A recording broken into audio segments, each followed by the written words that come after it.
Why, hello there, and welcome to this module. And so excited about this module in particular. Why? Because I think it's so important that you understand just what is at stake here.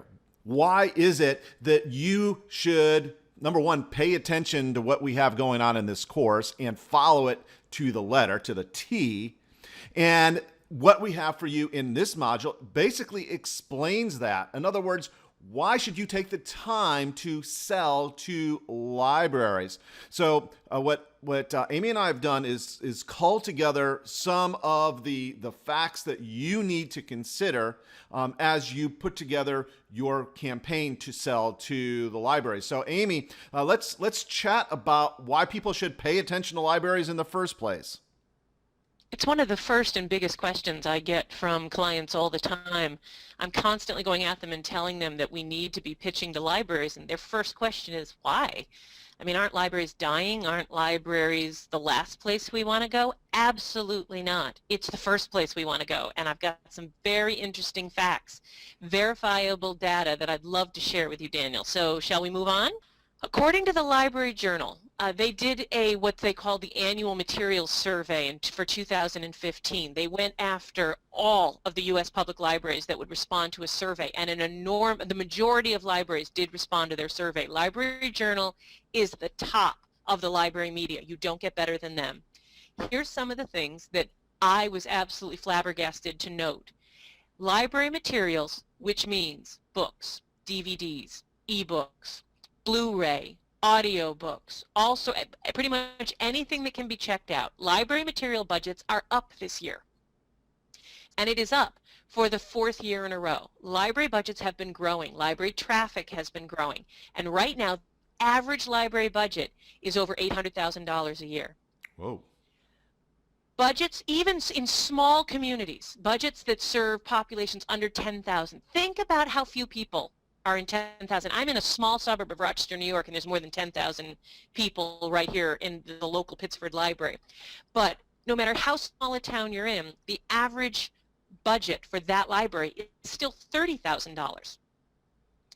And for populations over 500,000, which is a lot of major cities in the United States, we're looking at almost $4.5 million annual budget.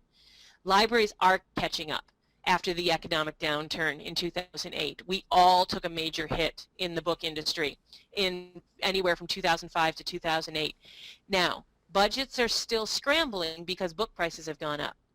But we are absolutely seeing a renaissance in the library market. Foot traffic is more than doubled, according to the Pew Foundation. We're going to get to that in a minute. And the budgets are going up every year. The last thing I want to mention is while you can say to yourself, well, that's fine if you're Random House or if you're HarperCollins, but if you look at the numbers that the Library Journal Annual Materials Survey for 2015 put out, upwards to 25, 30%, and even 40% of librarians in some libraries will buy books outside of the standard vendor channels. They will go outside of the wholesalers. We're going to get into another module further down the line, all the places that you need to go when you're selling to libraries, especially for ebooks. But I want you to keep in mind that if you cannot get into these places, or if you want to be, for whatever reason, a non-traditional vendor, if you want to sell direct, 8% of the libraries will buy from you according to their own data. And some of them, a large percentage of them, will spend even 25% of their budget on a non-traditional vendor, on a small guy like you. And when you think about how many libraries are out there, we're going to show some data in a minute that depending on how you look, there's anywhere from 7,000 library systems and upwards to 120,000 individual libraries here in the country. And so 8% of 120 libraries, 120,000 libraries, guys, those are huge numbers. Huge numbers. So let's take a look at the Pew Foundation's findings. These came out of March 2015. According to the Pew Foundation, 58% of Americans have a library card, and almost 70% of those 58% of Americans say that their local library is important to them and their family. And over half of those 58% have been to a library in the last month. That's according to the Pew Foundation. However, the same organization that figured out how popular libraries are, is the same organization that reported last year that less than 5% of Americans have been in a bookstore in the last year. Oh, I know, I know. oh, that's cool. I mean, I have to tell you, everybody wants to be in bookstores. I love bookstores, but libraries seem to be where it's at. And this set of modules, this educational product that we are offering people is all about learning how to sell to a group of professionals, publishing book professionals that have been sorely overlooked in the last decade because everyone thinks they're dying, when in fact they're growing. Yeah. I'd love to show you a couple of quick data points pulled from, again, the Library Journal Materials Survey in 2015. This is right from their report. If you look here to the left, the larger format, you will see by percentage in 2015, 59% of their budget is spent on books, 7% on ebooks, 7% on audiobooks, and right down the line, 12% on DVDs and Blu-rays. Movies are still very popular. Look how teeny downloadable movies are, but keep an eye on that, guys. If there's anyone listening here who also is involved in video work, this is going to grow in the next few years. Other electronic products, a lot of these are software. You can actually borrow software from your library, believe it or not. Now, we also break this down. Remember me telling you that the budgets for libraries that service under 10,000 patrons, that their budgets were 30,000 on average a year, but it was 4.5 million almost for these guys over here that service 500,000 patrons or more a year? The percentages break down very differently.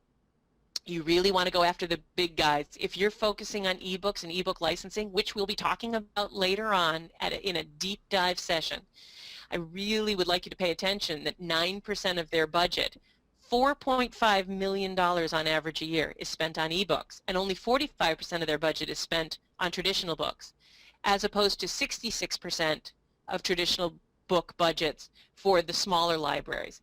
Pay attention to these numbers. Focus on what the librarians are finding important. We're going to be hammering this home over and over again.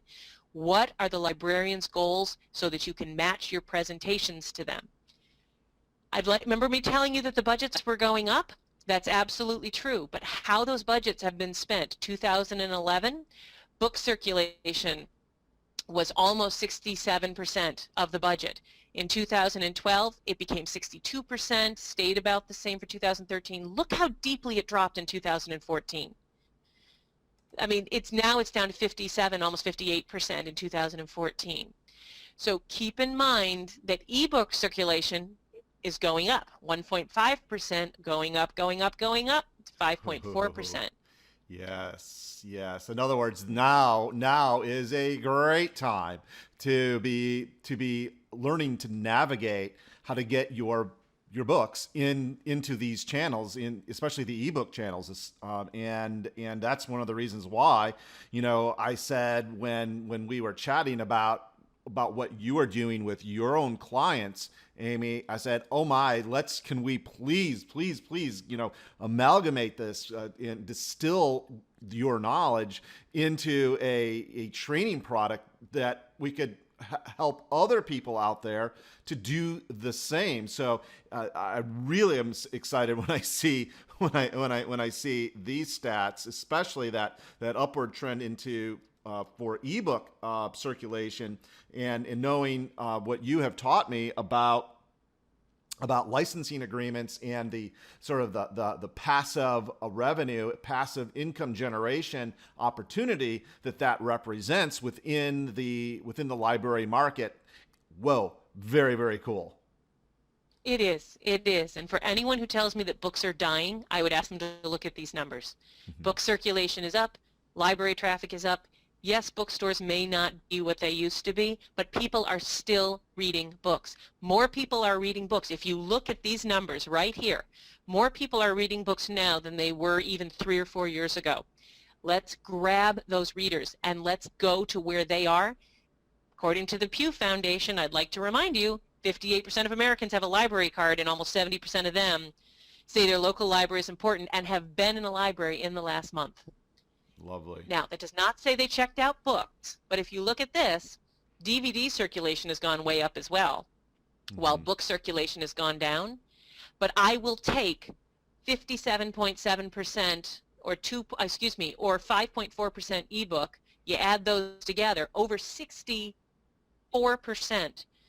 of the budget's being spent on a book. I'll take that if you've got a $4.4 million budget that you're Right. working with every year. I'll Uh-huh. take a percentage of that from you, no problem. Uh-huh. Year after year after year. Lovely, lovely. Let's take a look at the different categories. You say to yourself, well, is that true for my book? I just came out with a cookbook and I can't get any bookstore to take it because cookbooks are dead. I'm hearing from bookstores everywhere that cookbooks are the last thing that they want to take. Well, that's true, but if you look over here in the nonfiction circulation library, top circulators in adult print books in the libraries last year, cooking. Top circulators in adult ebooks last year, look at number 2, cooking. You can't pay a bookstore to take a cookbook right now unless you're famous or have a reality TV show. But these books are doing very well in the libraries. So pay attention to this sheet here. This is all part of the downloadable material that's part of what you got when you paid attention and purchased this educational product. These numbers, these facts, all parts of the sheets that you have either in hand or in a PDF. And I love what I see in fiction. Mystery and suspense, still number 1. General fiction, number 2. Romance, number 3. Both for ebooks and print books across the board. Thrillers. Where we kind of split a little bit is when we get to print books, number 5. Christian fiction versus women's fiction. Women's fiction versus young adult. Historical fiction, my favorite. We start matching up again. Pay attention to these top 10. Do you have any of these genres? Then why aren't you in libraries? Pay attention to these top 10. Do you have a self-help psychology book and you say, oh, I don't have a cookbook, I only have a self-help book and it's way down number 7. It's 34% of the checkout for print books. It's 52% of checkout for ebooks. These are not the numbers you're going to see at bookstores. You want to be in libraries. Absolutely. Wow. It just blows my mind how good this is. I'd like you to keep a few things in mind. That some librarians, as we move forward and we teach you how to sell to librarians, you're going to fall into one of two categories. You're either going to be pitching to a librarian that purchases all formats of a book. Lots of libraries split it up between fiction and nonfiction. The collection development librarian buys all the nonfiction in all the formats. And the acquisition librarian will buy all the fiction books in all the formats. You either need to find the fiction or the nonfiction librarian and pitch your book accordingly. But some libraries assign formats and budgets to different staffers, to different librarians. So in some of the larger libraries, it's not enough just to find the nonfiction librarian. You have to find the ebook librarian. It's only 2 different ways. And we're going to teach you to ask the right questions to make sure you have the right person. The databases that we've included in this product are spot on. They've all been vetted. But just because you have an email address of a collection development librarian, which is the nonfiction librarian, they may not be the person who purchases your sort of product. If you're only selling ebooks, you're going to have to dive in and find out who the right person is. I'd also like you to keep in mind that print books are a smaller percentage of purchases, but they're still the largest share of budgets and formats. And if you're focusing on video, if you're focusing on audio, if you're focusing on ebooks and you've bought this product because you really want to get into that part of things, I highly commend you. You're a forward thinker. You're paying attention to where the market's going. That's where the growth is. Audiobooks are growing, video's growing, ebooks are growing. But print books are still king, and one of the things that the Library Journal Media 2015 report tells us is that 2.5 books are purchased every month by avid ebook readers. That ebook readers who download ebooks from their local library on average buy 2.5 books a month. So please do not forget your print books. I do sometimes in my rush for what's new and what's hot. Don't forget print books. And I also want to remind you that to start small, to start local, libraries will often test books with local connections. I live in Rochester, New York. Yes, I can send my book to Chicago, and Gene may or may not pick it up. That's the name of one of the buyers I know out there. He may or may not pick up the book because he likes the topic, but the Rochester, New York library system will definitely pick up the book because I'm a Rochester author who's got Rochester Press and Rochester connections. And while it's very exciting and you may want to start out in New York City and Chicago and LA, success breeds success. Start in your hometown. As we go through these modules and you're getting more and more excited about what you're going to do, I always liken it to the Ponderosa map in the TV show Bonanza. I don't know if you remember, Daniel, but back in the day, there was a television show called Bonanza, and the way that it started was there was a map of the Ponderosa, which was the ranch that the Cartwrights lived on, and the music would start, and there'd be this small brown spot in the center of the map, and it would burst into flame, and it spread across the map. That is how you want to sell to libraries, and that is how you focus your energy. All of these facts and figures we're throwing at you are very exciting, but start in a particular geographic area. Get some success, use that success to grow, and grow out from there. And as we move forward through all the different modules that we have available for you, and at this point I think we're looking at over a dozen different modules that we're going to be walking you through, keep in mind that you can do this. How do you eat an elephant? One bite at a time. We're going to give you the tools. Yep, we're going to give you the tools, we're going to give you the how-to, we're going to give you everything you need to know to do this right, and then your job is to not get overwhelmed and just eat that elephant one bite at a time. And the payoff is well worth it. Okay, on so many levels. Not just the profit potential with your library sales, but also the fact that you're in libraries in these markets is going to do nothing but help your book sales on other levels, right? On Amazon, on Barnes and Noble, on any other potential retail outlet that you might have your book available. So which, by the way, includes your own website. So there is so much synergy here that you get to benefit not just with the whole library market, but what you do in the library market also seeps out and benefits you in your wider business. And that is, in my view, a super important point and a reason to continue putting effort into getting your books into libraries like this.